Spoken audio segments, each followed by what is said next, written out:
Hi, I'm Max, and this is my first video on queer theory. Today's episode is going to address performativity, normativity, and transgender identity. We're all engaged in a constant balancing act between our identities and expectations placed on us by society. Our identities are private, collections of our hopes, fears, dreams, aspirations, styles, and communicated through our performance in the world.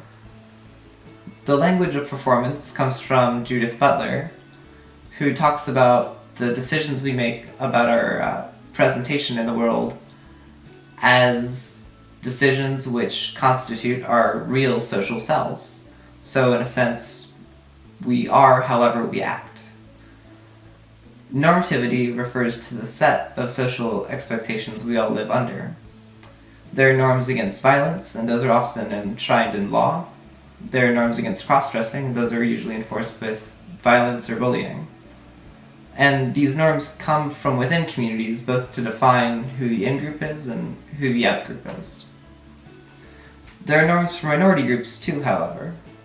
Heteronormativity is a concept that's dominated narratives for the past century. You may be familiar with how Disney character villains were often queer-coded as corrupting children. Characters like Jafar, Scar, and Ursula. Homonormativity presents its own limitations, however. Often we see products advertised with queer kind of coded almost as though it were product placement with happy, settled, monogamous, often white gay couples enjoying, product X or Y. But we also see a darker side of homonormativity and how Grindr accounts commonly perpetuate a no fats, no femmes, no blacks policy, if you want to call it that.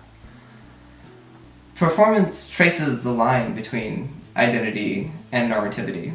Normativity shapes that performance based around what we see society regard as good and acceptable or evil and taboo. Transgender identity is at odds with many norms that are seen as common truths throughout society. And trans people prove those norms wrong through their non-normative lifestyles.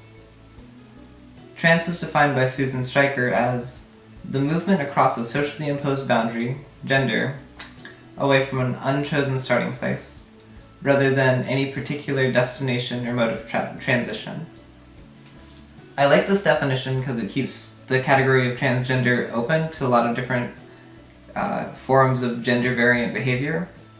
And I think it's relevant to mention that there are categories within people who consider themselves transgender. Like, I see myself as transgender, but because I'm identifying as a gender opposite of the binary gender I was assigned at birth, I also see myself as a transsexual.